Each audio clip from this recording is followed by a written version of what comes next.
Hey there, Cosmic Warriors, and welcome back to another video. Okay, so I'm here today with some live readings. Very excited.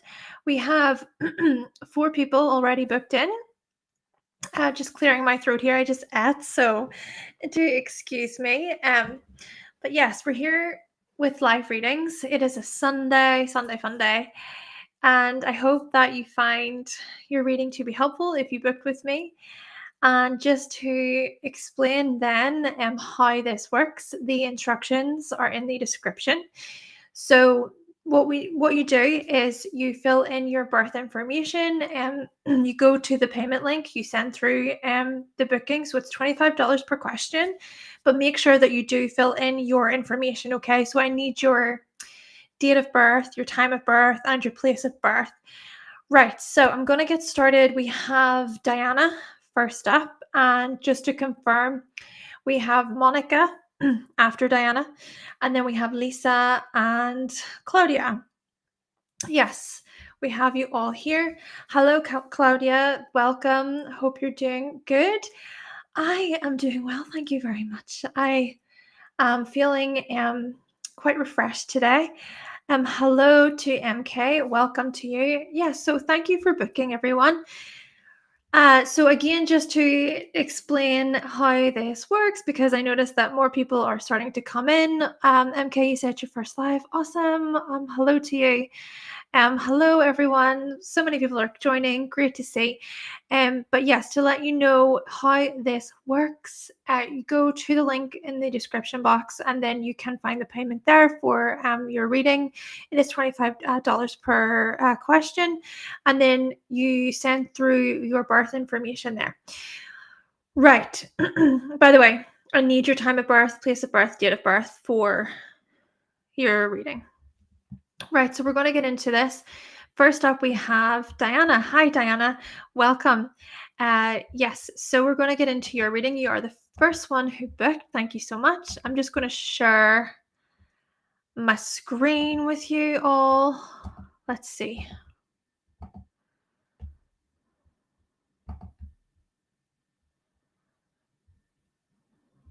Ba-ba-dum.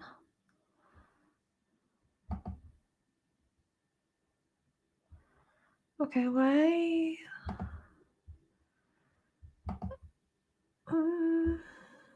Sorry, just a second. I'm trying to. Usually it shows the bottom bar, but it's not showing it at the minute.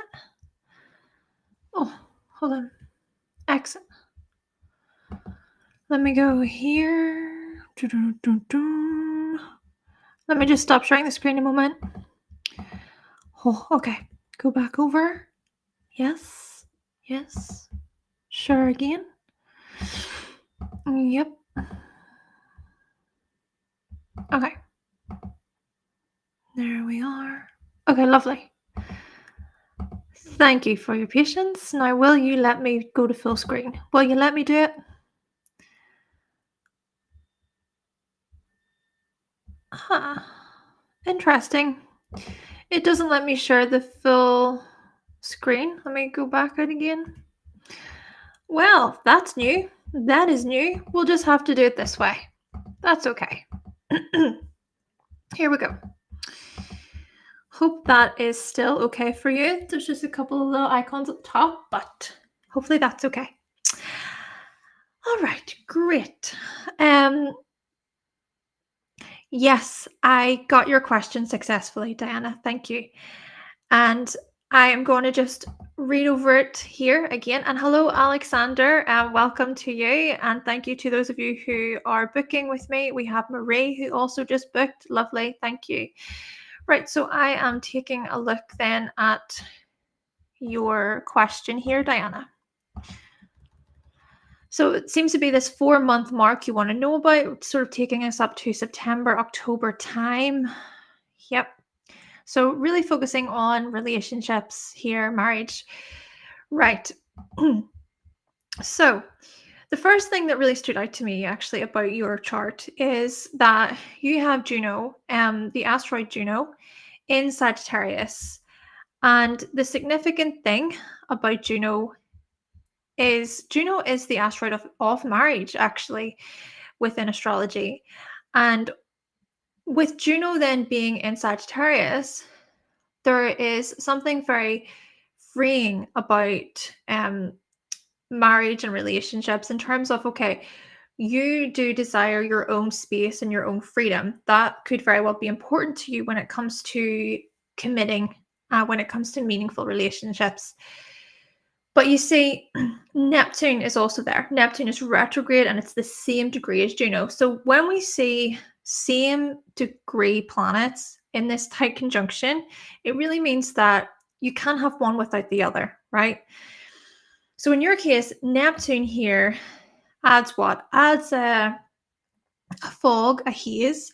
It adds a type of uncertainty, but it also adds idealizing, right? So you possibly unconsciously idealizing matters to do with marriage and relationships. And the thing about Sagittarius too is it can kind of get carried away with itself, kind of branching off or sort of going off into this adventure, into the unknown. So there's something here about this like quickness or this fast paced energy, I think, with relation to marriage and commitment. But Neptune can also suggest deceit. It can suggest smokes and mirrors. Things can become quite murky when it comes to Neptune, and there can be the lack of boundaries. But here's the thing, and this stood out to me pretty quickly whenever I was looking at your chart, and especially thinking about the question that you asked, right? You can see, you can see my pointer there moving about because I couldn't do full screen. Anyway, the thing that stood out to me is the secondary progressed Juno. That is at 29 degrees of Sagittarius. And over the next couple of years, that Juno, the secondary progressed Juno, right? It's in green or in the outer wheel.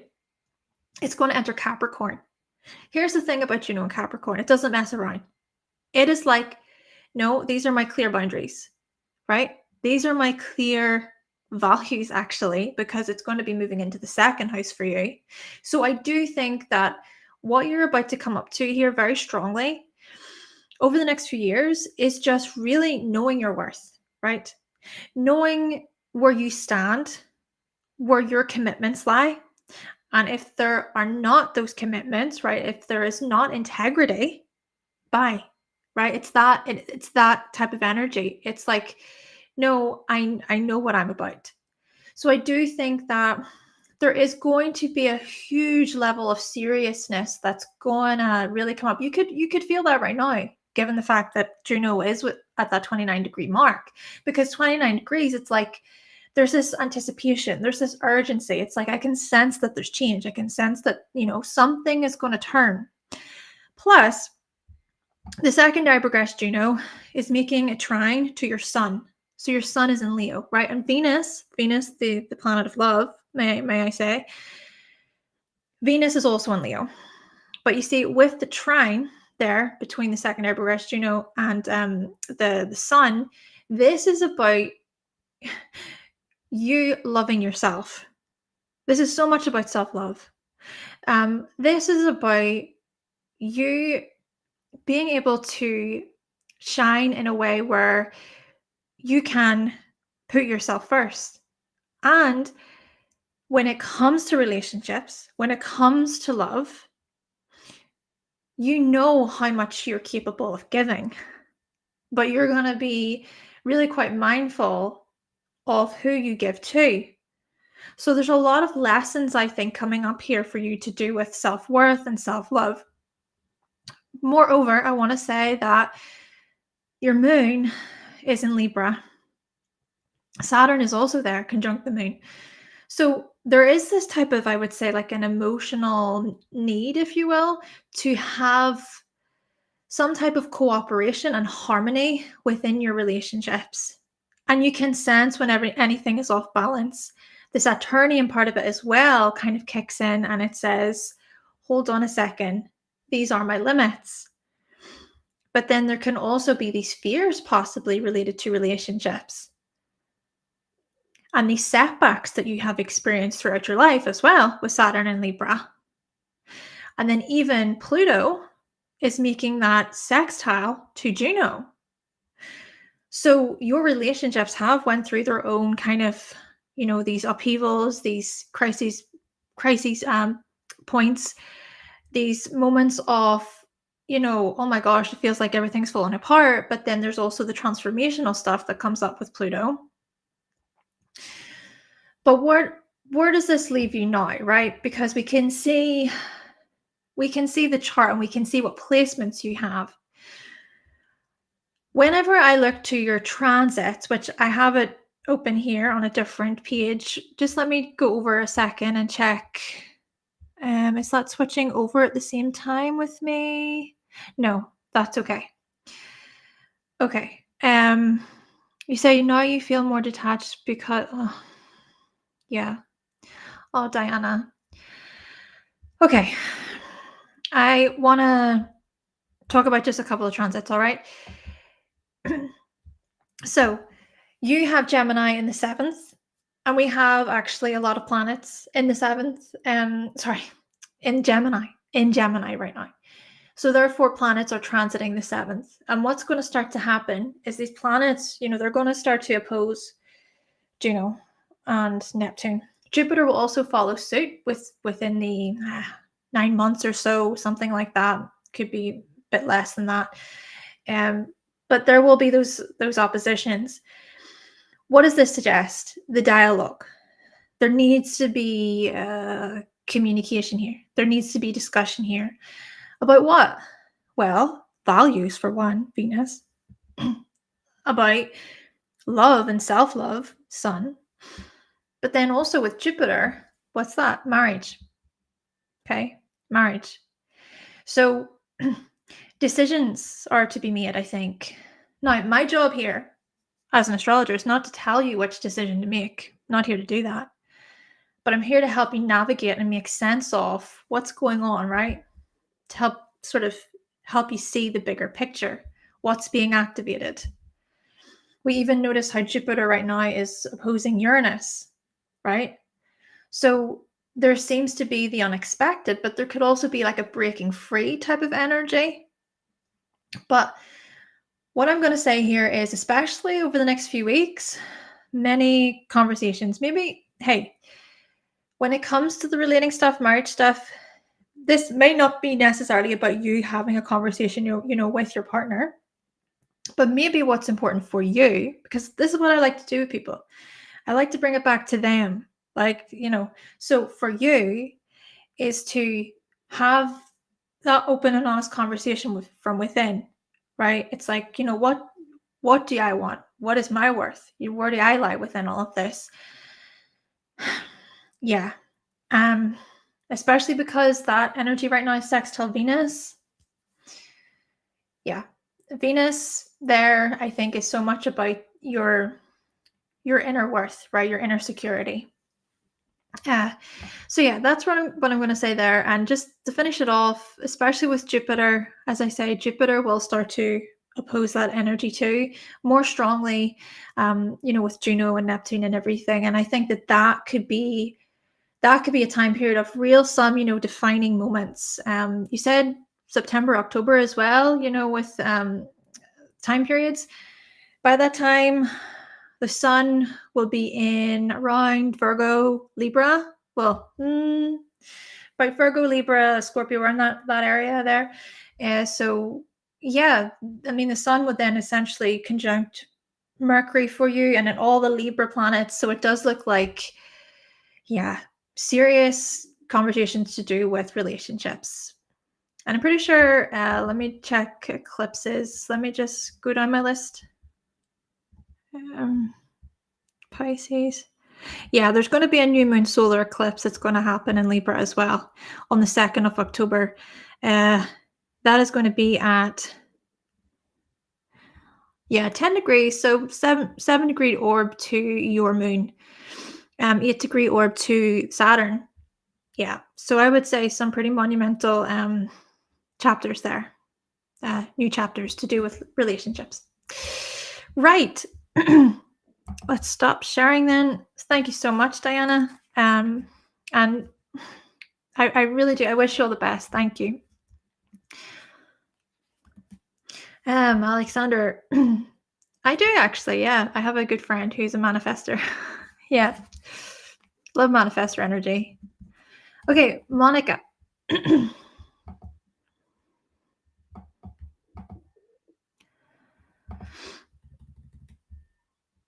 Let's see.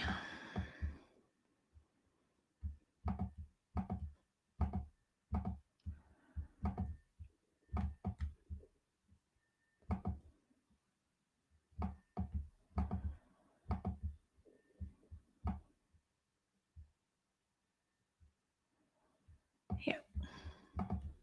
Oh, we have. Thank you so much to Carol, who has just booked. Brilliant. We've got your correct information. Yeah. We've got location, time of birth. Yep. Great. It's good to see people sending their info. Marie, I got information from you there, Marie. Okay, I have. Okay, yeah, no problem at all. Yeah, no problem. Okay. So, Monica, I'm just grabbing your information now.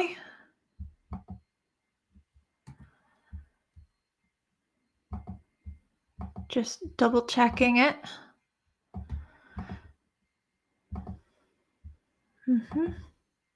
Okay, brilliant. So, Monica, you want to know about resources, strengths, and gifts. Let me just pull up your info. Yes, is Lisa, I did. I got your information there. I will let you know for sure about the dates and everything with that, but I got a booking with you through. Okay, no problem, Carol. Yes, so your reading will be here. Just to clarify then for everyone, if you need to do what you need to do, if you're at work, whatever, don't worry, your reading will be here and you can listen later on. Right, so if I grab this, I don't know why, it's kind of bugging me that it won't let me do full screen anymore. It used to let me do it, but it is what it is.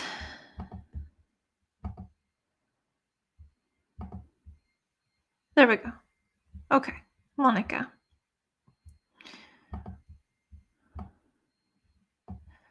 Right, so Monica, you want to know about resources, strengths, and gifts.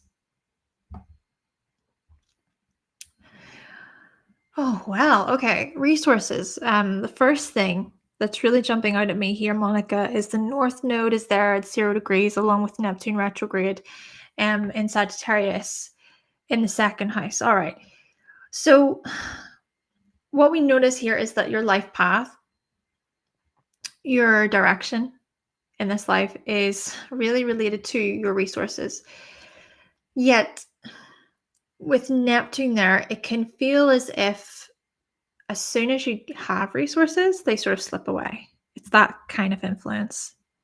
It can feel like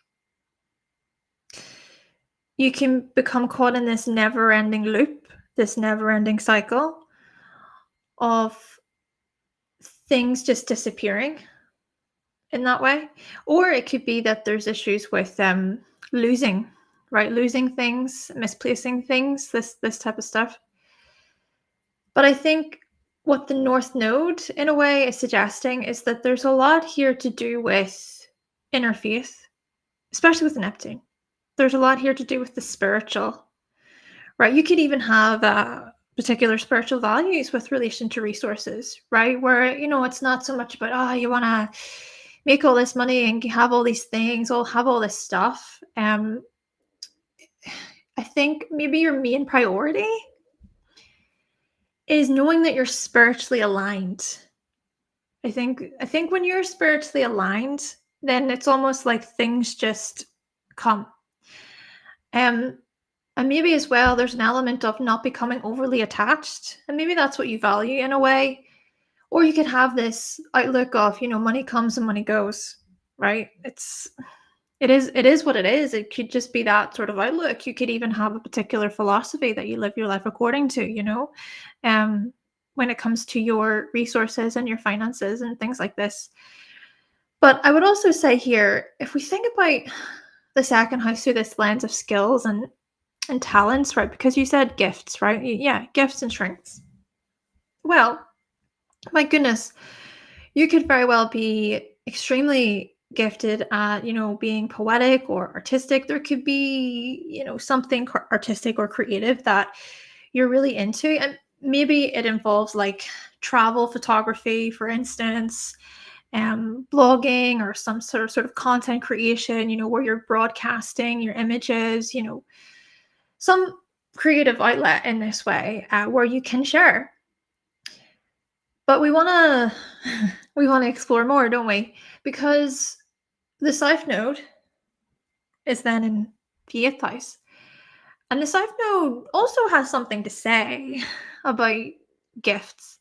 Because the South Node is sort of like, okay, you're pretty good at this. You're pretty comfortable with this. How about you also expand? But also, how about you share what you have learned with others? So what does this mean? South Node in Gemini in the eighth could be that you are an eager researcher. I mean, if there's one person who's up for the job of researching and getting into the depths, right? It's you, possibly. It's you that finds out the answers. Someone comes to you and it's like, hey, I have a problem. I need you to figure out the answer here. What's the truth in this? You're like, yep, I've got you covered. I'm going to go on my way and I'm going to look and I'm going to find out the truth for you. So there could be much strength in this part of you. Even Mercury's in Gemini, adding to this, actually, adding to it. Mercury is about communication and it is about research and collecting data and things like this, and possibly even educating others. You could be an amazing teacher. You could teach other people, how to work a certain system, how to figure things out, how to go deeper into things instead of just keeping a surface level, And then when we also throw into this the fact that you have all this Cancerian energy in the ninth, I mean, the ninth is that domain of Sagittarius, if you will. The ninth is the house of long distance travel and broadcasting and broadening your mind and self-discovery and exploration and everything. But the way you do that with Cancer, she could be very nurturing, very kind and receptive. Healing, possibly, right? Could be a healing. I was going to say profession there. It could be a healing profession. But let's just keep it at this point of, like you were saying, you want to know about your gifts. And you could be gifted within some type of healing role, a supportive role, where you can see the bigger picture. You can see the bigger picture of what people need. How can I support other people with that Cancerian energy? Now, Saturn is there. And like anything Saturn ages like a fine wine. Okay. And you went through your first Saturn return. But I do wonder, is it that what you're still trying to integrate, what you're still trying to kind of learn, is how to really use these nurturing and supportive qualities in ways that are structured, ways that are structured. And maybe there's also something here about your own limiting beliefs. The beliefs that you have, regarding supporting others. Or, maybe this is even related to your own family, your lineage, your heritage, right? Maybe even this is you thinking wider afield, possibly. So I wanted to mention that, but then let's also, let me think about Jupiter itself. Jupiter is the ruler of the second house. for you. And so Jupiter is actually in Aries. Okay. Okay. So we have this Aries influence, and then we have the squares to Cancer. We have Chiron as well. Is there something here about you not really acknowledging your gifts? Or is it again related to the limiting belief stuff? Because we see the potential, we see the leadership potential within you, Jupiter and Aries. We see your ability to possibly step into like healing roles or health related roles or coaching, possibly to be a mentor, to be a teacher, possibly even assisting others with their own Chiron stuff, healing, and how that healing is related to their identity and people's individuality. I feel like you really recognize other people as individuals. Like you see people's differences really, really well. Maybe that is a strength that you have. We further kind of see this with the opposition to Uranus. And maybe a part of the reason for why you can see and acknowledge other people's differences is because you repressed that within yourself for so long. And you see the damage that can do to people. And so Uranus is sextile Venus. It's sextile the midheaven. What I get from this is that your life's mission, your life's path, work, this type of stuff, which doesn't have to be professionally, it doesn't have to be. But these things could be then tied to you seeing others, right? Just being such a like this big ball of light, just shining, just to show other people, to assist them, like you can do this. Even Jupiter is making the trines to the midheaven, right? There's that. And there's the Chiron trine. Trines in astrology have a Jupiter-like quality to them. So there is this abundance. There's this like giving out just generous energy. And so when we bring it back to this sort of Sagittarius feel, there's a lot of truth in this and freedom. Last thing I want to say is the fact that you do have a Scorpio rising. So that further adds to the, the depths, to you being able to go a lot deeper with people. Throw in the Cancerian energy. Oh, I'm sure you can move people in unexpected ways. You can change the lives of others.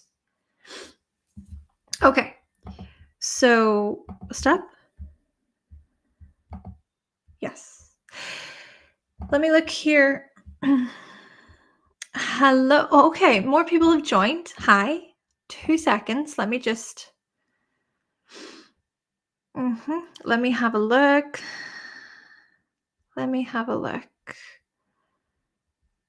Yes, so we got through. Okay, Diana, you've went. Monica and Benny, hello, welcome.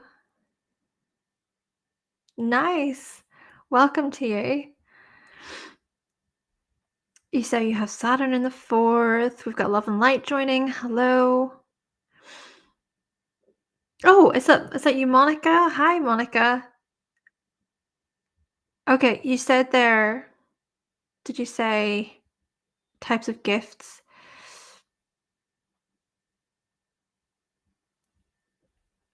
Blessings, etc. Okay. 2 minutes. Yes. Yep. Okay, great. So next we have Lisa and Edyard. Welcome to you. Oh, great. Monica, great. Yay. Awesome. It's funny because, you said about spiritual, or was it spiritual gifts? Sorry. Did you want to know about? But I think I already kind of touched on that. So, and Alexander, yes, 1-3 projector. What's your profile? I'm curious. What's your profile? And Sean, I'm not fully booked. Just to go over who we have Lisa next. Excuse me. And then we have Claudia. And then we have, if I just take note, Marie. Yep. And then we have Carol.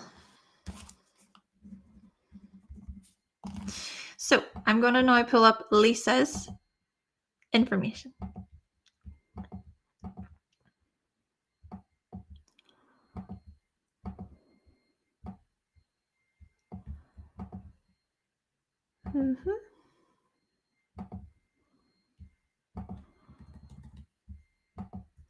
And Lisa, quick question.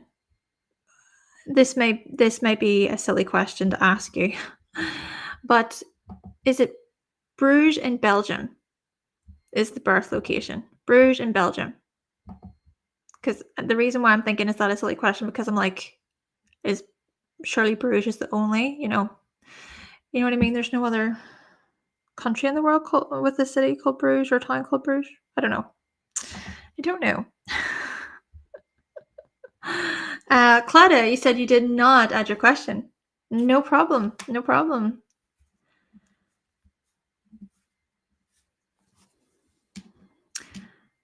Yes, awesome. Okay. Thank you. Okay. I'm going to grab your chart now. Brilliant.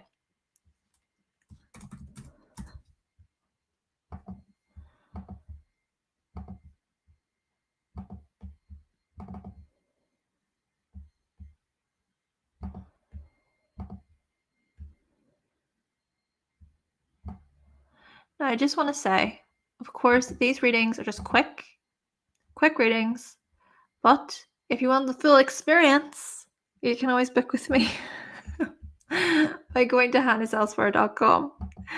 Thank you so much. Right. Lisa, we have yours here. I'm going to show. So you mean to get a reading now? So there is the instructions below. You go to the link. It is $25 per reading. And of course, yes, you can ask me a question. And you got to fill in your time of birth, your date of birth, and your location of birth. I need all of those things, of course. But yeah, it's in the link below. Right. Let's see. I'm just taking a moment quickly, Lisa, to read through your question, okay?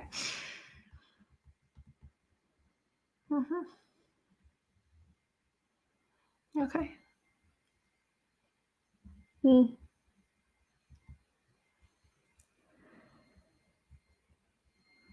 Nourishes you. Okay. Yep. Okay. Nice. Okay.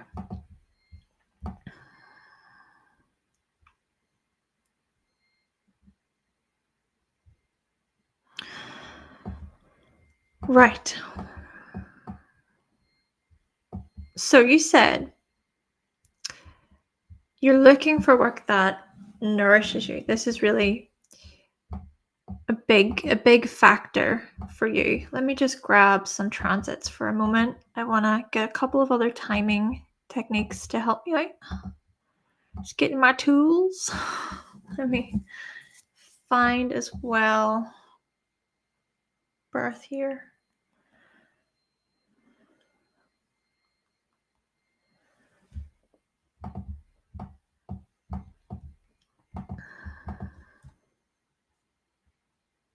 Okay, yeah. Right. First thing then I want to say, let me just go back over to this page. Got everything. Okay, great. And yes, I can do the progress chart. Okay, let's see. The significant thing then that jumped out at me, so I wanted to look at your annual perfections, Lisa. And with you being 40, so you turned 40 this year. This year, it means that your 5th house is activated. This is what we're noticing. And the 5th house, what is the 5th house about? It is about hobbies, creativity, interests, these things. And what I find interesting as well, furthermore, is you said, since around 2020, you've been earning from creating artwork. And in a way, there is some aligning there because Saturn was in Capricorn before Aquarius. So this would have been before 2020, yes. But I do think that there's something significant just about how over the past few years or so, you have been leaning more toward, these creative outlets of yours. But this year, especially with the 5th house being activated, Venus is there. Now, Venus is about creation and beauty and money as well.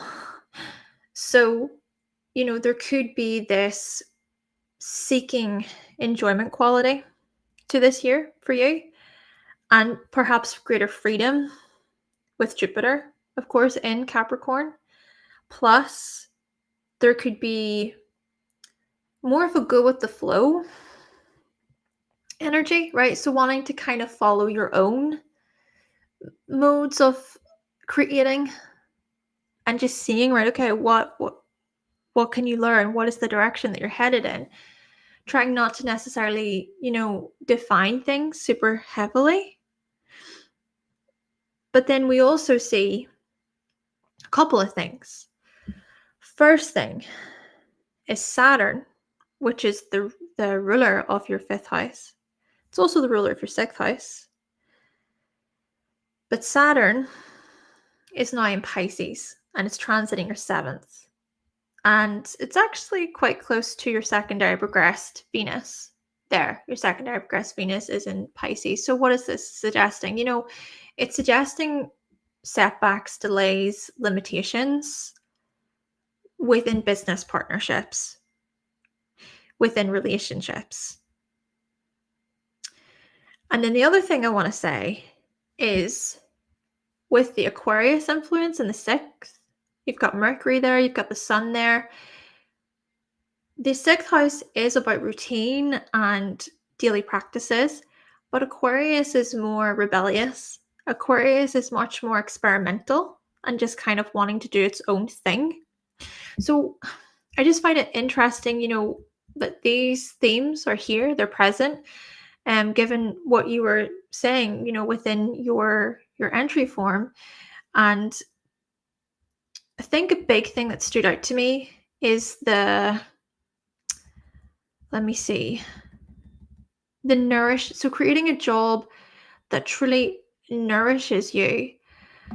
And then it got me thinking about how you have this Chiron, right? So Chiron is in Taurus in the 9th house, but then you also have the midheaven in Taurus, along with Juno up there as well, of course. But to just focus on this Chiron, especially with the midheaven being there, the midheaven is so much about our professional lives, and it's more of a successful point. We want to be successful. It's about our achievements, our accomplishments.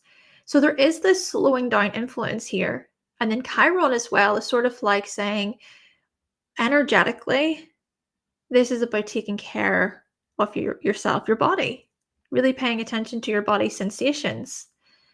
But then what we want to do is we want to look for Venus, because Venus is the ruler of the midheaven.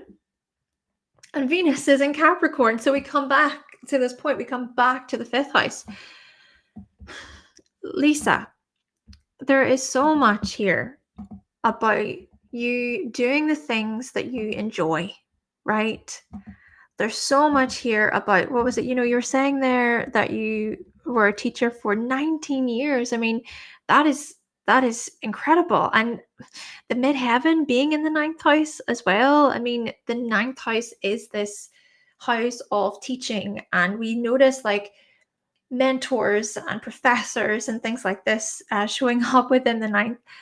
So the midheaven to do with purpose, like there's a lot there. There's that connection, and having that I guess that steadiness, that steady income, that steady job. You said you were an art teacher as well, so there's the art influence with Venus, with Taurus. But then again, like I said, we come back to Venus in the fifth and how 40, right? You're 40. This is a year I just think where you are going to just be pouring into yourself, right? You're going to be thinking about, what do I want to create? What speaks to my heart? And, it could also be that there are some type of blockages given it's Capricorn. It could be that there's some delays or setbacks or whatever. But with Capricorn, it is also about like whatever you put into it, you're going to get a lot from it as well. So I just feel like this is where you're at, with a lot of things right now. And then it's that honoring your body and being able to slow down, especially with the Taurus influence. And then what I also want to mention is energetically. So Mars is going to point toward your physical energy. Saturn is there along with Mars. And that, I feel, is showing this determination within you. You are a highly determined person, especially, when it comes to learning something new. You are going to understand the depths of that. And you're going to put a lot of your focus and you're going to be disciplined. My goodness, you're such a disciplined individual. But perhaps this is a time period with this fifth house activation of course, even Saturn would be the ruler again, the ruler of the fifth. So Saturn's in Scorpio, but it's still about this. Okay, well, what is it that's going to make you feel good? What do you enjoy? The last thing I want to mention then for you here is the secondary progressed moon. It's just under Capricorn and it's right there with Neptune. So you're at the beginning of a new 2.5 year process period. 2.5 years of what? Your emotional security being tied to the things that light you up, that make you feel alive. It is time to embrace some enjoyment, I think. But to even, and I say this in a loving way, but to even like discipline yourself in a way to do that, to really remind yourself, no, I'm going to set this time aside for me. This is what I'm getting from this energy. Yeah. Okay. So if I go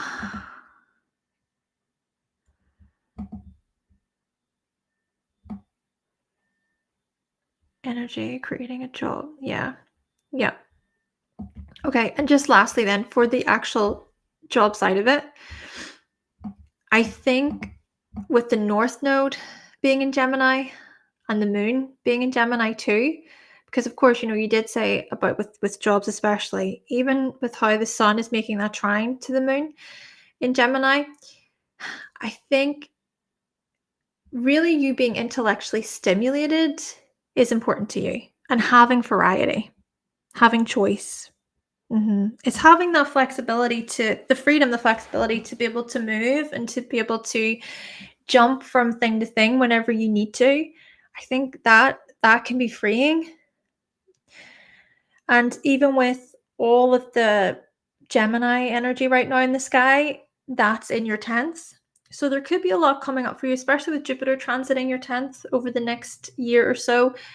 That could be quite an eye-opening thing in terms of, okay, greater flexibility. What have you not thought of yet? Even trying out different roles and possibly even aligning more so with, the things that you're studying. There's something about the learning process that you're going through right now.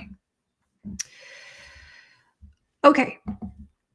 So, Lisa, I hope that you found that to be helpful. Thank you so much. Right, let's see.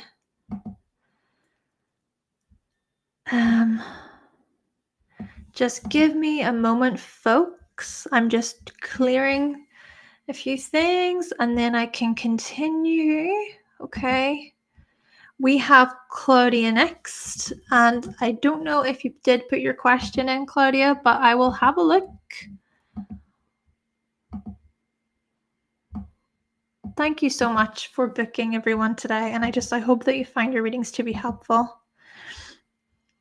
Naturally, if you do wish to book with me, you can do so by going to hannahselsewhere.com. Okay.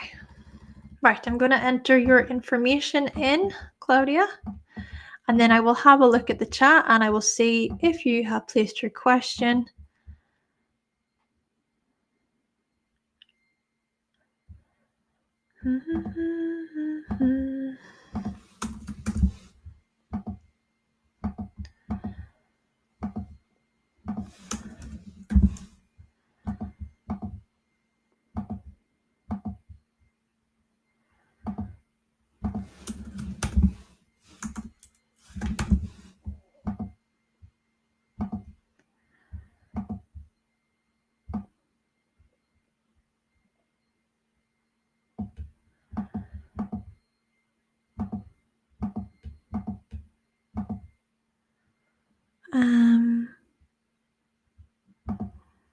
Sorry if I'm being quiet, everyone. It's just I'm trying to really concentrate. Oh, okay. Yep.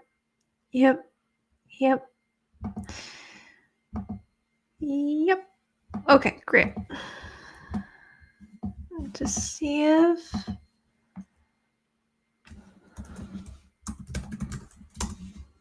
we go.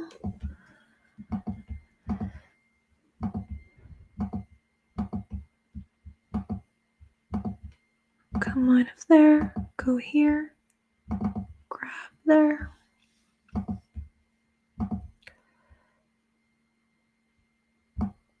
All right. See if... Awesome. Okay, I'm checking now for you, Claudia. Oh, thank you very much. Thank you. Okay, I'm checking. What can you expect from your career until the end of the year? And Lisa, yay! Thank you. I'm so glad. I hope that you find it to be helpful. Yeah. Okay, so Claudia, what can you expect from your career until the end of the year? Got it.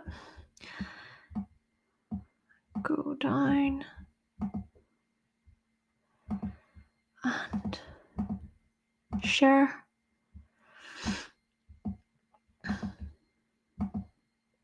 Let's have a look.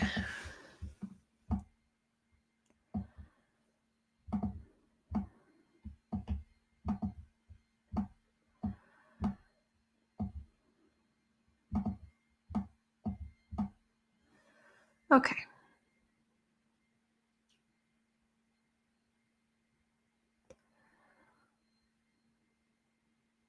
Saturn.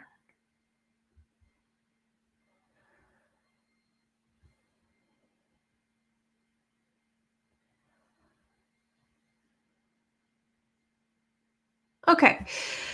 So Claudia, here's the first thing that stood out to me about career. Your midheaven is in Capricorn, of course. Then we also see Neptune, and Uranus, these generational planets in Capricorn in the 10th. But the most significant thing is Pluto. So Pluto is retrograde right now in Aquarius. And on the 1st of September until, I believe it's the 19th of November. Yeah. The 1st of September until the 19th of November, Pluto will be back in Capricorn. So we've had, 15 years? 15 years of Pluto in Capricorn transiting your 10th house of career. I mean, what does this all mean? Well, I think the very foundations and the very structure of how you set out to do things, these things have been challenged. Perhaps you have went through these sort of what feels like these upheavals. Could be, for example, I'll give you some examples with this. There could be some type of job loss that has happened.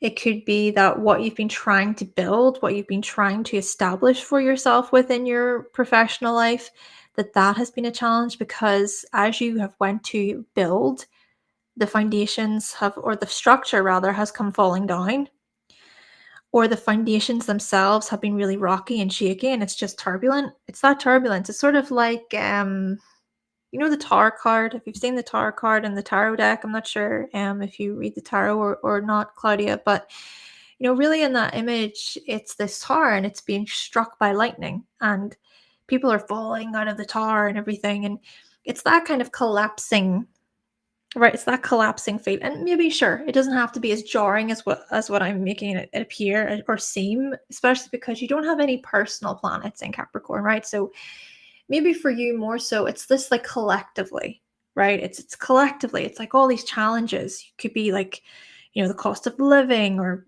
organizations and companies closing down, or the delays when it comes to deliveries, and all sorts of things happening. So it's safe to say, for you, Claudia, career-wise, professional-wise, it's just seemed like, I have to wait, right? That's Capricorn.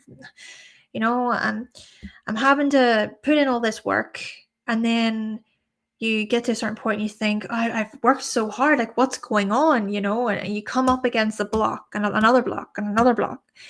And then when we think about, especially when we think about Uranus being more closer to Pluto in a sense, that would have been the most recent thing for you over the past few years. But Uranus is sort of like that planet of like the unexpected, right? These real jarring sort of changes, like, but here, this is the other thing.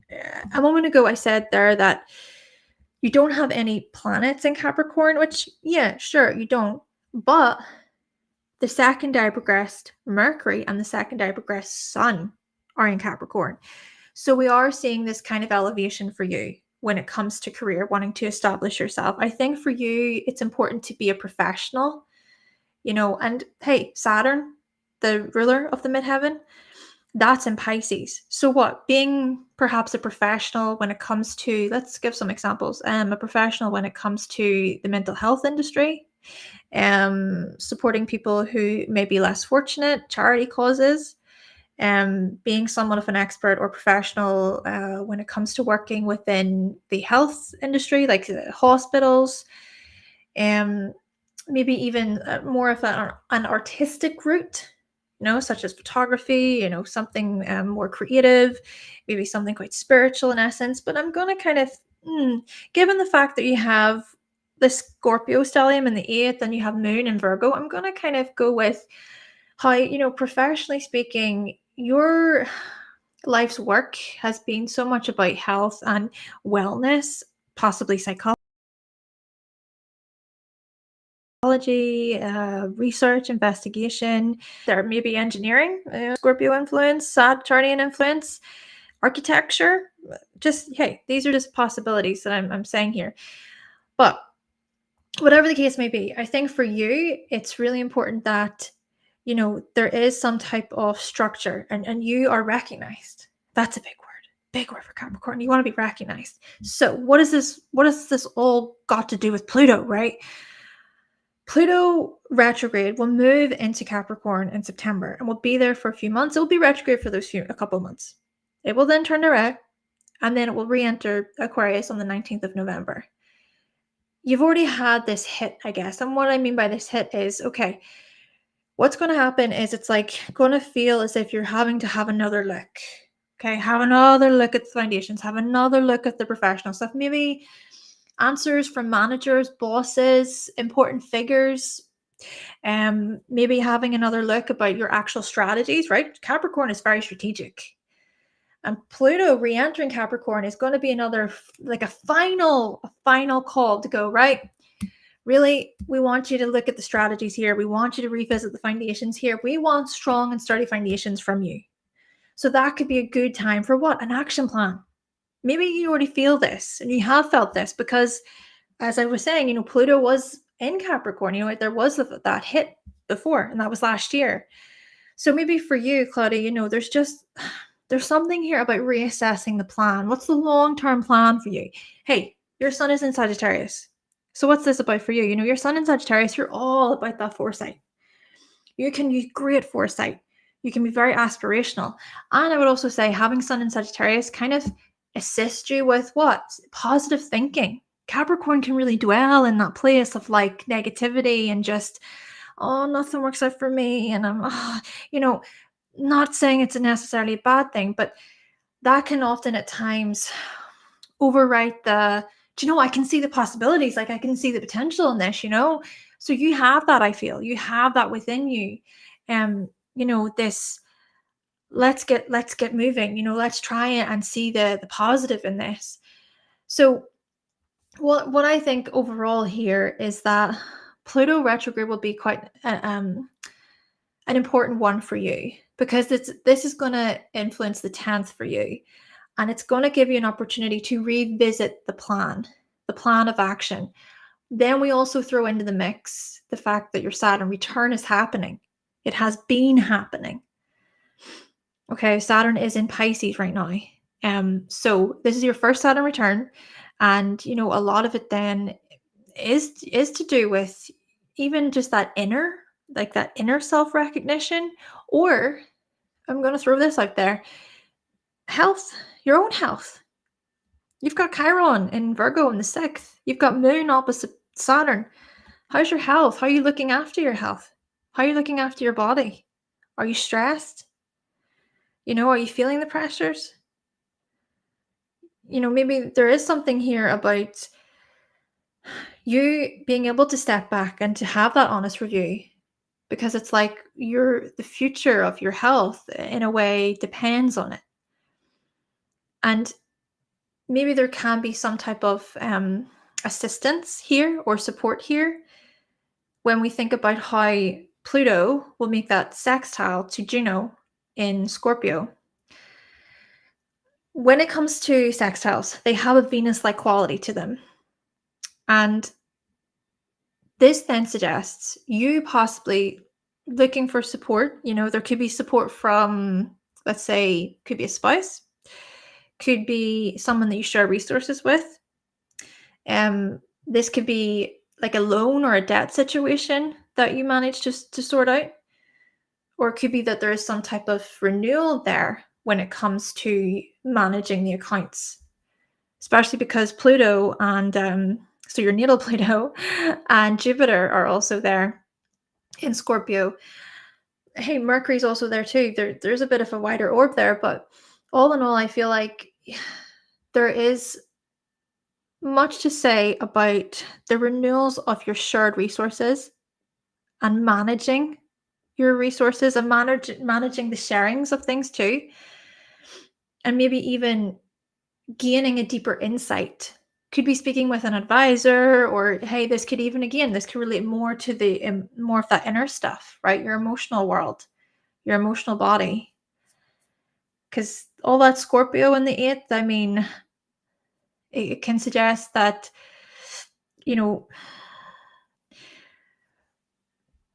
that there are certain, I want to say this with sensitivity, there could be certain, repressed feelings going on there, right? And those things perhaps could be limiting in a way. So again, I think this is where the support, the assistance could come into play. Maybe even speaking with someone more about the emotional things for you. So, okay. I hope that was helpful for you, Claudia. Thank you so much. And now we're moving on to Marie.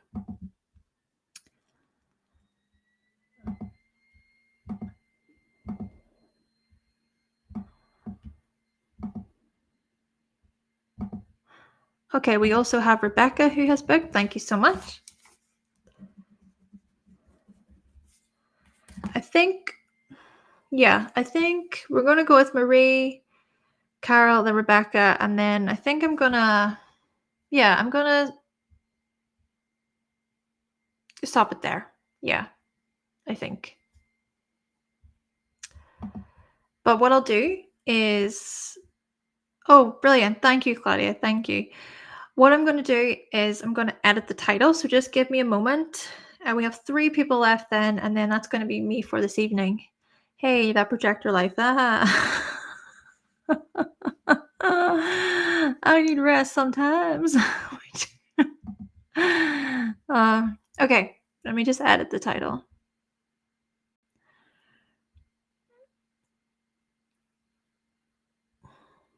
Oh, and just let me edit it to say that we're fully booked for this evening.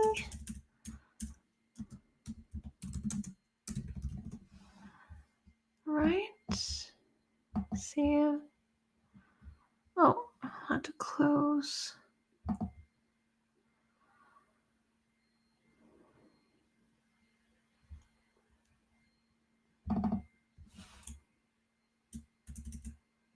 Also, I just want to say, seeing as so many of you are here, I hope you're enjoying the newest videos. Let me know if you are. So I've done a video about Saturn through the signs and another video about Saturn through the houses. And I'm thinking of doing that with all the planets. So, let me know. Is that something that you want me to do? Is that something you're interested in? Would you find that to be helpful? I enjoy breaking things down. Oh, is it going to work for me?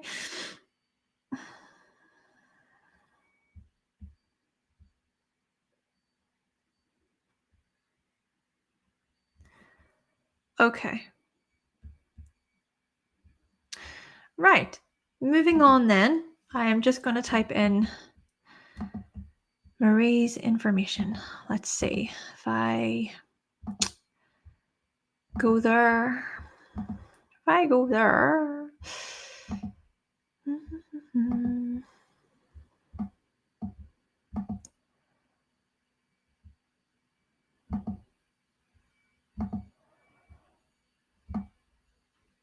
I'm just grabbing your information, Marie. No problem. Oh, it's going to be your birthday soon.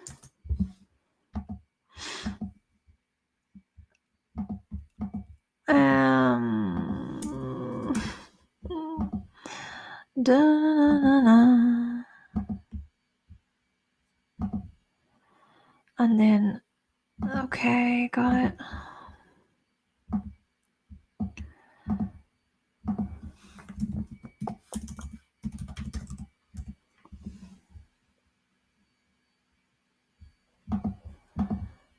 Yep.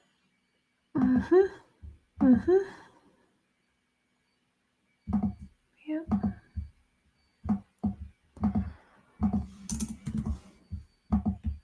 Just double checking your information. Yes.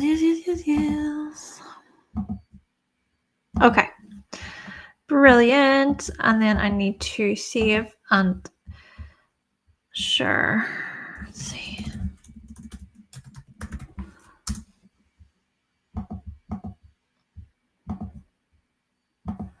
My legs are in so much pain.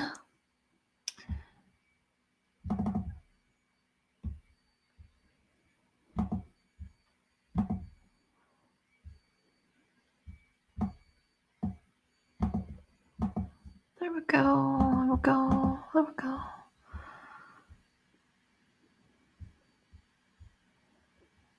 Oh, okay, okay. We're getting some. Brilliant. Oh, great. Okay, Love and Light, thank you for your feedback. No problem. Okay. Right. Let's see.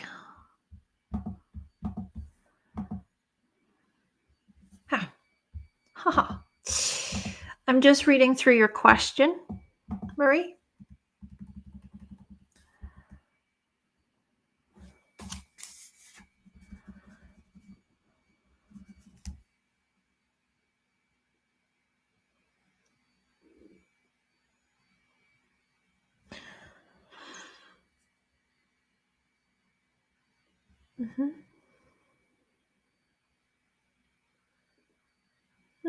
Okay. All right. Let's have a look then at your chart.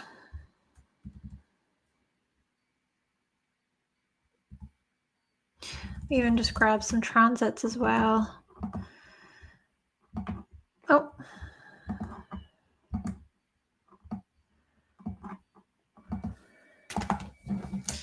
Oh, my webcam okay? I thought I disconnected it. Woo. Okay.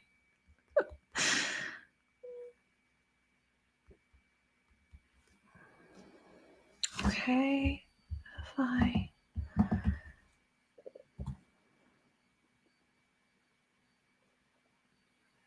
Okay. Radio. So, Marie, you want to know about career, work, money,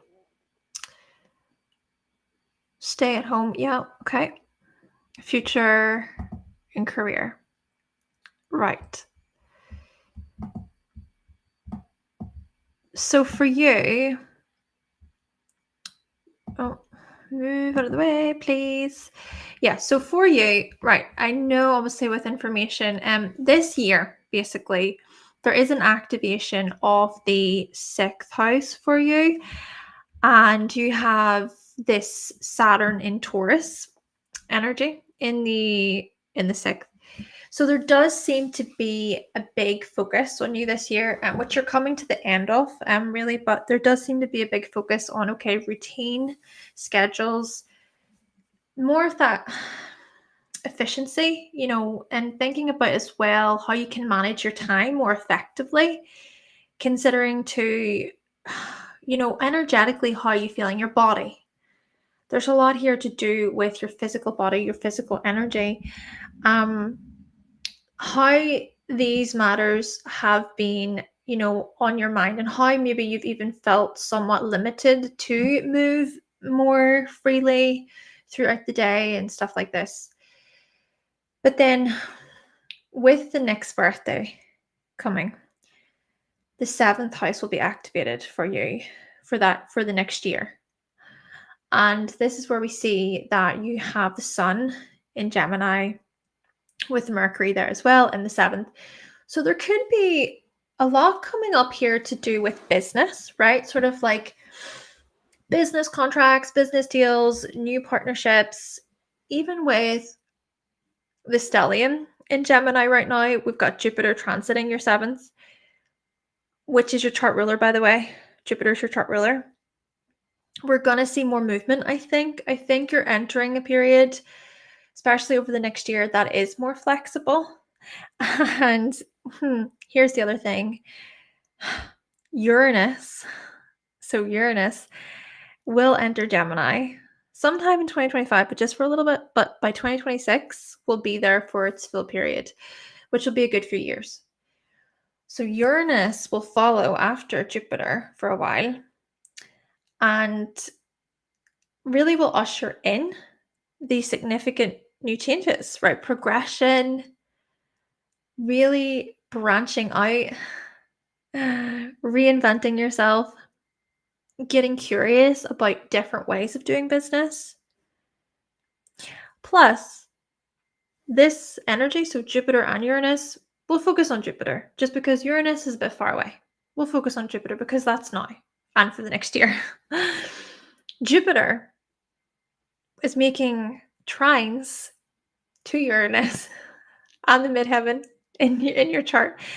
So the midheaven, yes, the midheaven can tell us about our life's work, our life's mission, where we're headed in this way, what we want to become known for. And yes, okay, the midheaven is not in the 10th house, as you were saying, but it's in the 11th house. It's in the 11th house of what? Organizations, firms, companies, making a difference in the world.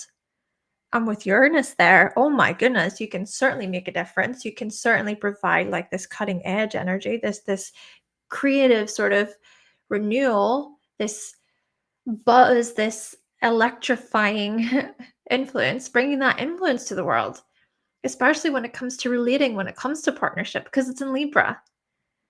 Maybe this is looking at the expansion of your mind and the reinvention of your partnerships because Jupiter's making the trine to Uranus. So this is kind of like a lighter feel This is sort of, what is it? The interlude? Is the interlude like the beginning of something? I'm probably using that term incorrectly, but it's it's the beginning stages, really, before we get to the more like in your face stages with Uranus entering Gemini over the next few years or so.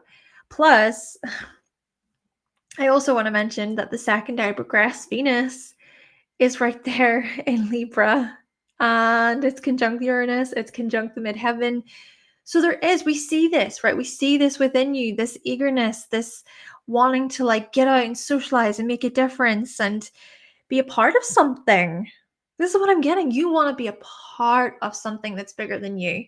You want to make a difference within the world.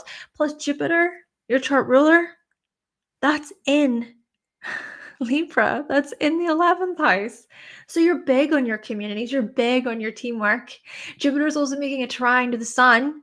So there's also this way about you of like seeing and recognizing others in this communicative way, really wanting to understand, being in the know. Maybe this is even looking at some type of referral that you get. You're right, because what we do is we're bringing it back to the year ahead for you, right? We said your birthday, this means that year it will be the 7th that will be activated. And so we bring it back to the other. We bring it back to partnerships, business, contracts, networking, being in the know. So yeah, there could be a situation of you being referred or word of mouth, getting around about you. But let's also think about the actual ruler of the midheaven itself, Venus. That's in Leo. And Jupiter right now is making a sextile to your Venus in Leo. And Venus in Leo is in the 9th. And also the secondary progress Sun and Mars are there in Leo. So this is highlighting what? Expansion, self-exploration, self-discovery. This is even indicating how your worldviews are really personal to you and how you may even potentially want to share or teach or broadcast or publish to get your opinion out there, to get other people in the know about what you're creating, what your hobbies are, what your passions are. And maybe even encouraging others, encouraging the collective, and maybe how those things are related again to the difference that you seek to make in the world. Maybe getting involved within certain clubs or groups or charities or volunteering or whatever, but to get out there, to move, to push forward out into life. So I feel as if, there is a lot of passion and eagerness within you right now. And the other thing, of course, is when we think about money, the moon is in Capricorn in your chart and it's in the 2nd house. And it really suggests to me that your inner self is so much about, okay, I'm going to be responsible. I'm going to be mature about my finances and my earnings and everything else. And what I also then further want to say is your second, so the second secondary lunar return is going to come up over the next year, couple of years or so. So this then is when that lunar, so the moon will return to the moon's position. So I feel like this is going to highlight some type of new chapter, a new cycle, a renewal to do with earnings and your investments, and even thinking about a new plan, right? A new strategy, a new plan for the long haul to do with your money and your earnings. So there are some, I would say, significant changes up ahead, but just to bring it back to even just the next while, the next few months, Jupiter, you're gonna sell. The 7th house basically is going to be activated for you, and then it's going to have this Jupiter influence. So I think we are going to see new opportunities happening for you on a more one-to-one partnership level. Okay. Right. So Marie, thank you so much. And we're going to move on to Carol now. thank you for being here, everyone. It has been great to read your charts, and let me know if you would like more of these, of course. Let's see, I'm just clearing a few things, and then I will be right with you. Okay. Carol.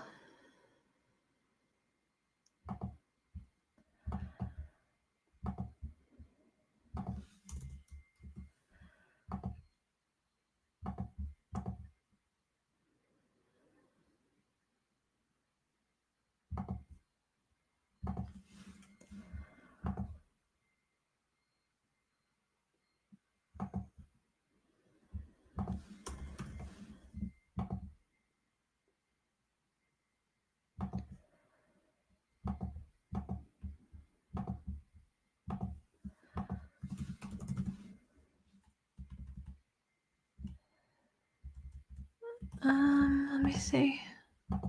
Okay.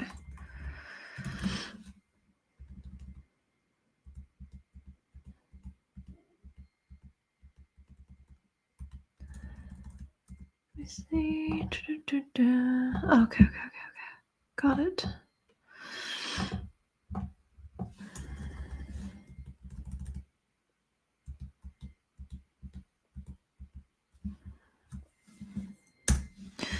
Time.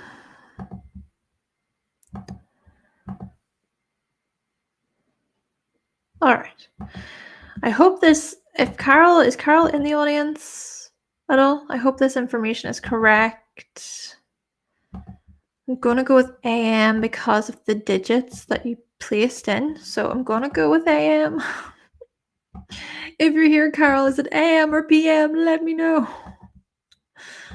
I think it's AM.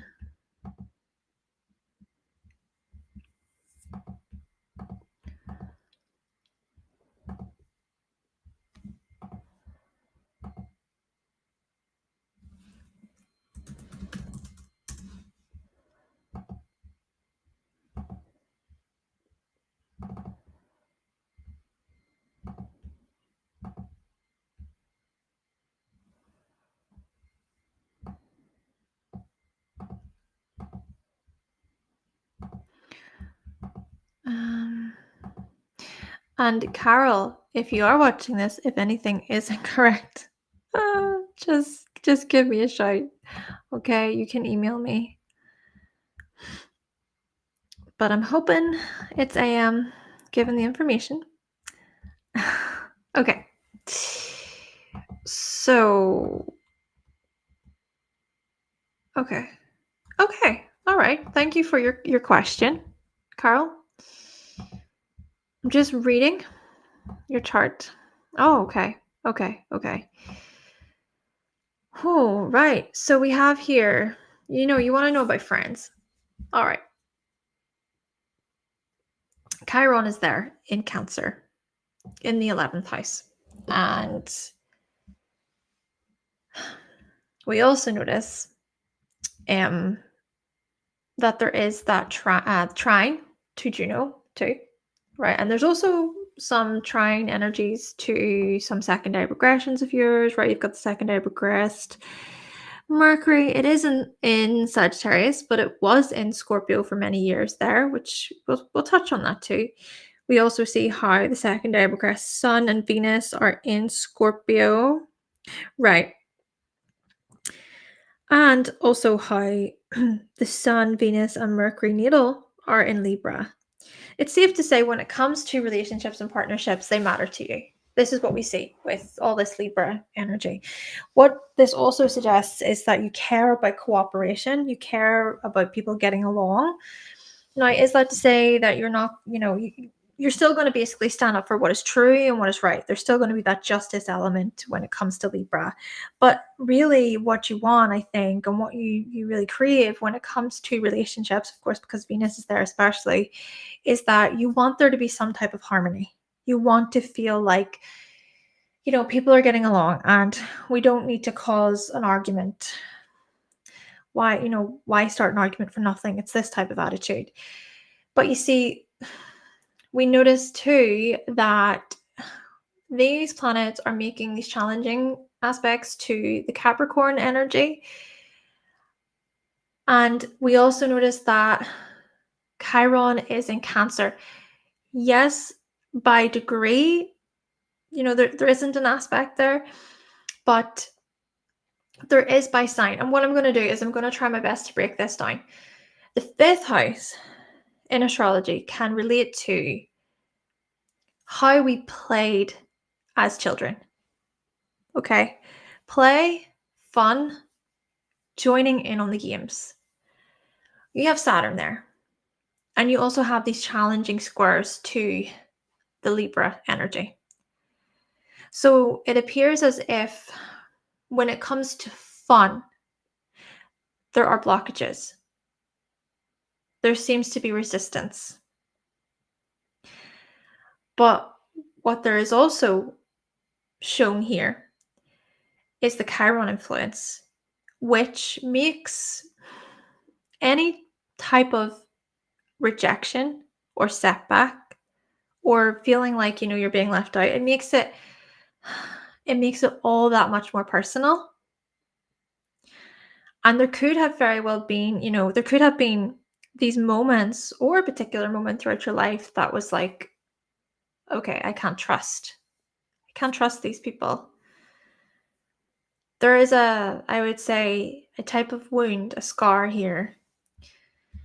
Perhaps a scar that feels like it's a burden or feels like it's such a, it's a weight, it's hard to move, like it's hard to, release it. The thing about Chiron is a very sensitive part of the chart. And it's, by the way, when it comes to working with Chiron, this is not about black and white answers. This is not about me coming on and saying, hey, this is the solution. This is what you got to do. No, and I'm not, when it comes to reading charts in general and helping clients, there's so much more to this and it's a process. So with Chiron and Cancer, I think that there is a process here to unraveling and understanding and pulling back the layers of your emotions and what you need emotionally, what you need from friends, from people within the group, so that you feel more secure. But there seems to be a lack of that. There seems to be a lack of not wanting to even communicate, or at times feeling like you're being pushed back for communicating. Right? Because we see here with the Mercury energy, it's making the squares to Uranus, and it can seem like, oh, you're odd, you're weird, you're unusual. I just get this sense of like, you can't hang out with us. It's this. But it's also about how such wounds and rejections, how they can live on in those soft spots. But what I want to do is I want to think about where the moon actually is, and that's in Gemini, and it's conjunct Mars. So I think there is something here about taking the first step or initiating. Even that Gemini influence is making trines to Libra. So there is this leadership type of quality here. But then again, hey, it could be that even though you have this within you, right, you can be really quite assertive in terms of, okay, this is what I want, and I'm going to communicate, I'm going to say the thing. We see this with, this Mars conjunct moon. But there's still a bit of that, like, who are you, right? Who are you to say that? What, how about no? Or, it's this energy of just feeling like you're being pushed out for what you want to say. So I feel as if even your profession, or perhaps your purpose, could be about the speech stuff, could be about the communication stuff. Perhaps even finding like minds is what's important to you. And hey, what do we have here? We have the North Node in Aquarius, the South Node in Leo. The South Node is quite kind of close to Chiron. Like I wouldn't really say it's a conjunction, I guess, but there's something here about the North Node being in Aquarius and how that is so much about you finding people who you can relate to, people who get you, who want to understand, who love your quirks, who love your eccentricities, who love whenever you say the weird thing, whatever. And let's also remember with this that the North Node is making that trine to Mercury. And then there's the Venus and the Sun in Libra too. And the Sun is also about purpose. So I do feel as if, there's something here about finding those people who you align with more. Um, and hey, you know what? Being able to establish like healthy boundaries between you and other people who are mean or cruel or cold, or because the thing is that Saturn is there with Neptune, and I feel like there's just something about not seeing yourself clearly, or like seeing your worth clearly, especially because Venus is making that square to Neptune, and then the South Node is in Leo in the 12th. So there's something here about not really seeing yourself clearly, or like maybe there's something about self-love and pouring into the self, right, and instead of wasting your time on people who just they don't matter. It's this influence, I think, with Saturn of really thinking about the longevity, or thinking about your own self-expression, and staying true to who you are as well. So what I'm kind of getting from this is you trying constantly with people and then feeling like you're getting very little in return. We can maybe even see that with Jupiter conjunct the South Node with the Jupiter influence. It's like you're being very generous and you're being very given, and you feel like you're doing all the right things and you're being warm and all the rest of it. Like we see that you basically you're not the problem. This is what I'm kind of getting, and I think what I'm trying to get at as well is like seeing your worth, right? Loving yourself and not settling for less in this way. Um, if give me a second, I want to just look up one more timing technique, okay? Just a moment, sorry. Let's see.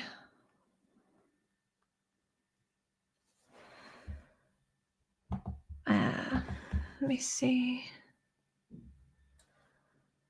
Okay, so on your next birthday, okay, so October, yes, October time, your next birthday, you will be 34. So the 11th house will actually be activated for you from your next birthday onwards for the next year. That I feel is going to be such a time or an opportunity to do a lot of like inner reflection. And I think the most important thing for you in all of this, Carol, is emotional security, safety. I think that's what you need. It's to feel that protection, to feel that emotional closeness with others. But it's also about being able to gradually build on that connection with time and seeing to, who you can relate to in a more beneficial way, given the fact that you have all that Libra energy and Gemini, who you can talk to in a way where it flows. You don't have to try so hard, right? It just there's not so much resistance. Okay. Hi, Jocelyn. Welcome. Jocelyn. Welcome.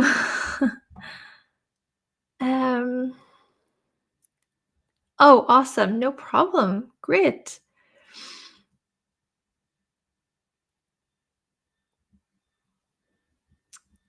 Uh, just trying to read through some messages. Hello to Rachel, by the way. Hi to you. Thank you for joining, everyone. Okay, so we have last member. Let's see.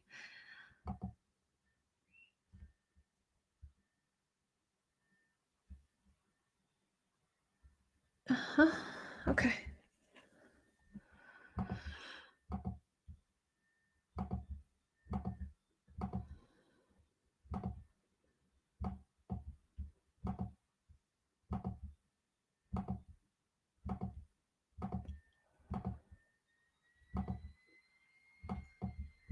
Okay.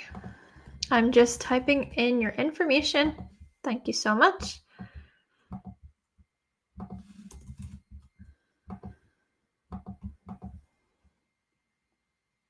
Mm-hmm.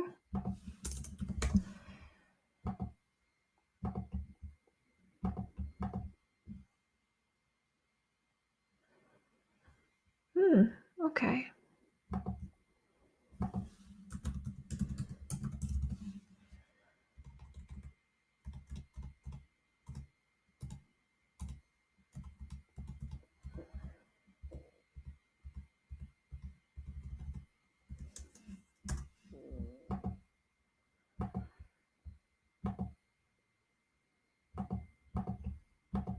Information.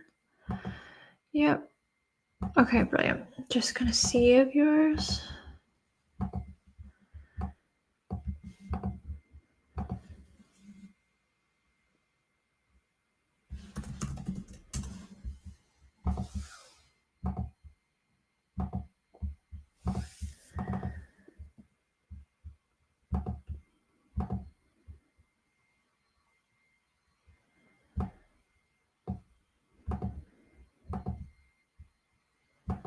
Okay, and I'm just gonna share my screen with you.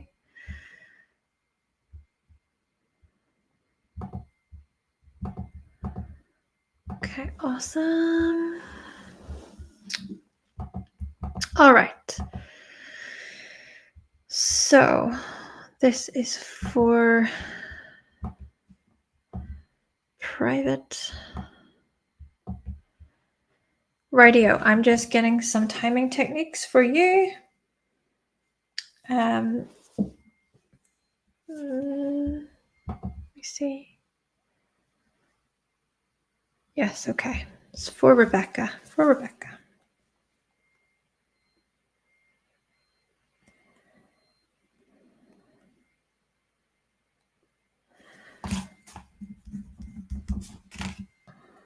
Okay.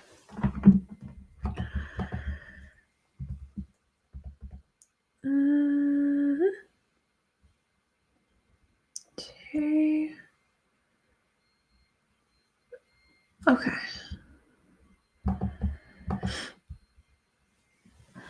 Hello, Daniel. Welcome. It's actually the final reading for this evening.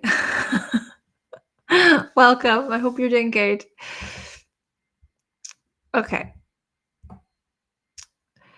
So, I'm just having a look at your chart, Rebecca. So, there's a big focus here on home, housing.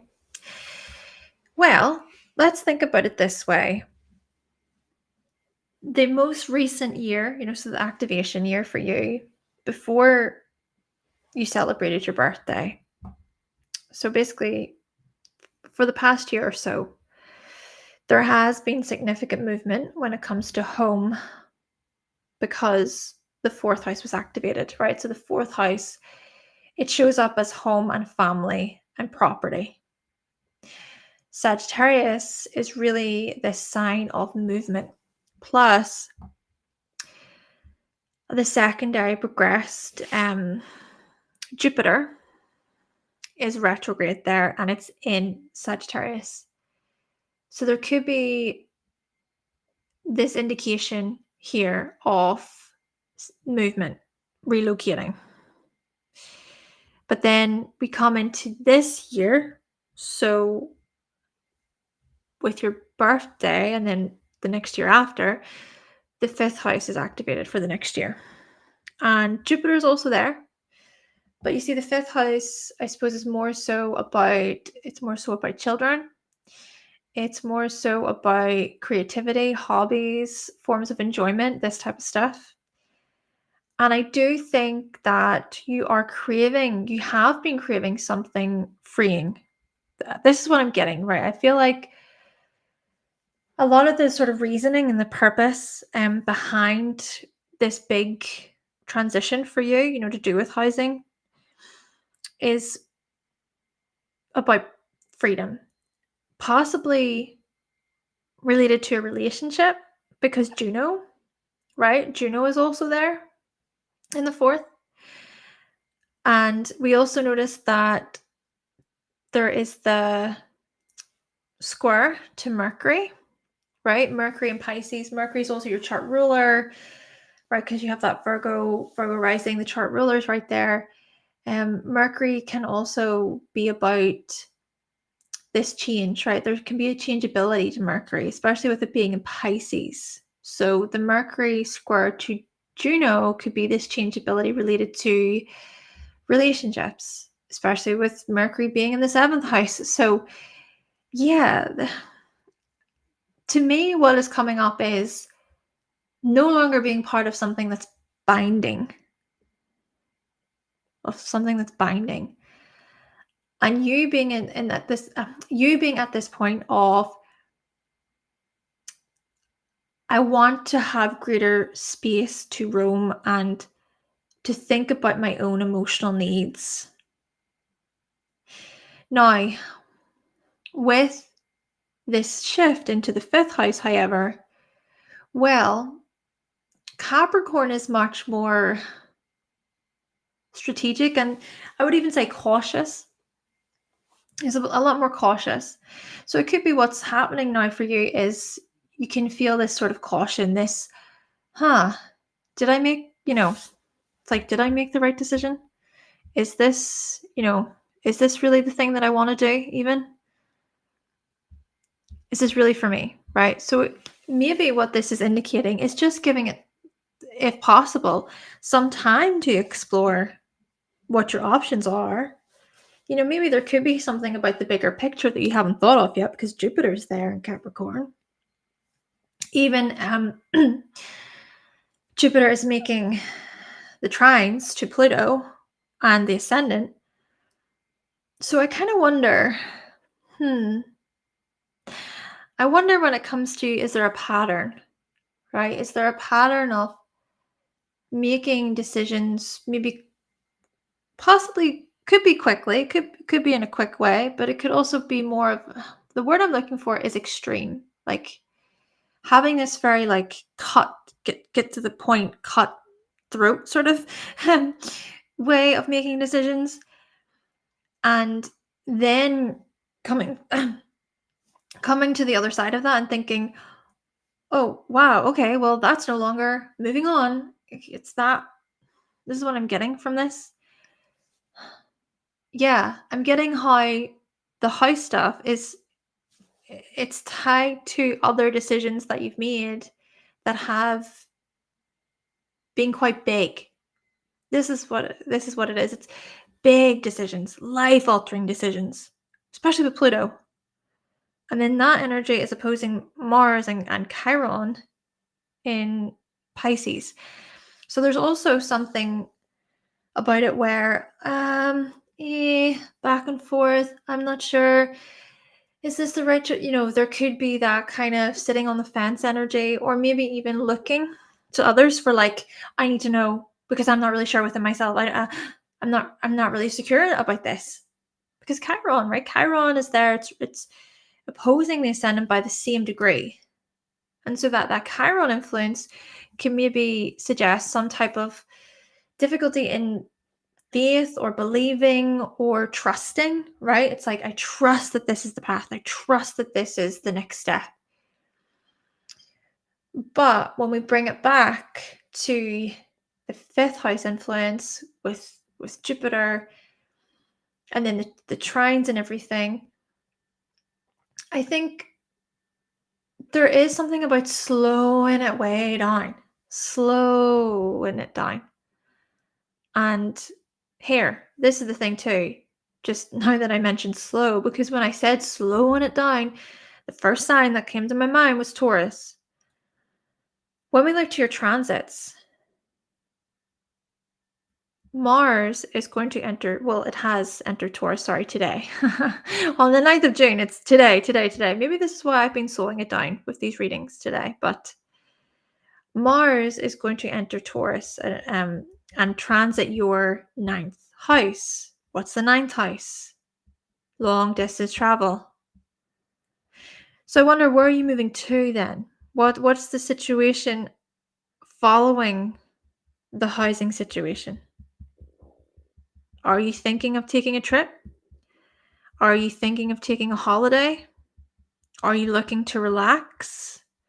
Are you looking for some type of new reality, if you will, that's much slower, more peaceful? I even wonder, the housing situation itself, is it in an area that doesn't feel right for you anymore? Is that what it is? Because even, you know, Jupiter is making sextiles to Scorpio, right? You've got your moon in Scorpio, you've got Neptune in Scorpio. Are you looking for greater peace? Greater peace? Greater opportunity to explore your imagination? Are you wanting to retreat a little bit? There's just, yeah, I think there's a need with this, right? There's some type of need. And maybe you are at a point in your life where you just want to maybe relocate to somewhere more, could be in the countryside, could be around nature. Maybe you just want a more peaceful life for yourself right now. But overall, the thing is I was saying this earlier, it's not, just personally speaking, it's not my job to say, you need to do this. Like, this is the decision that you must make, right? You have to do this. Like, my role is to help guide you through this chart and help you make sense of the bigger picture and to fire some questions at you and kind of get you to think. 'Cause you have to think for yourself, really.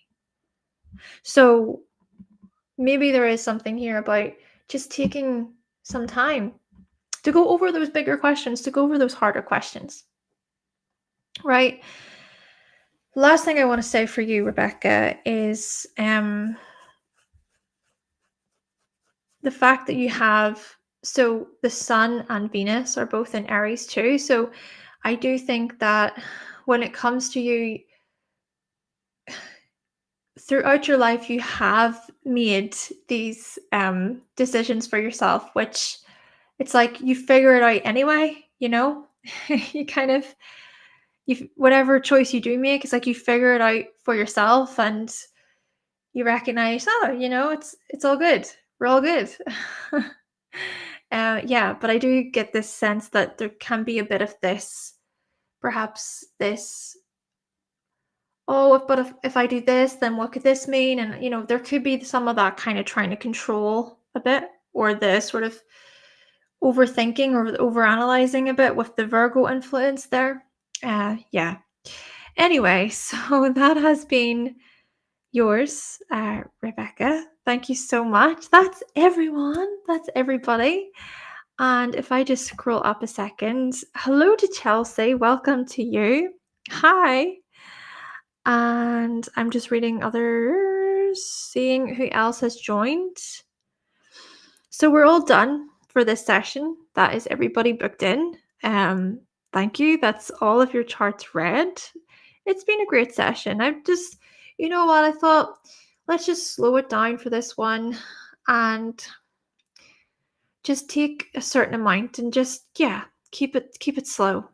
Keep it steady.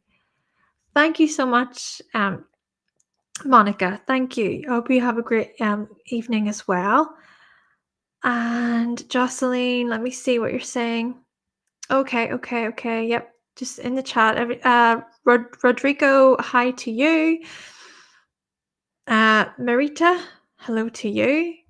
Michael, I can't remember if I said hello to you or not, Michael, but hello to you. I hope I've said hello to everybody. I hope so. Snakebite, hello to you.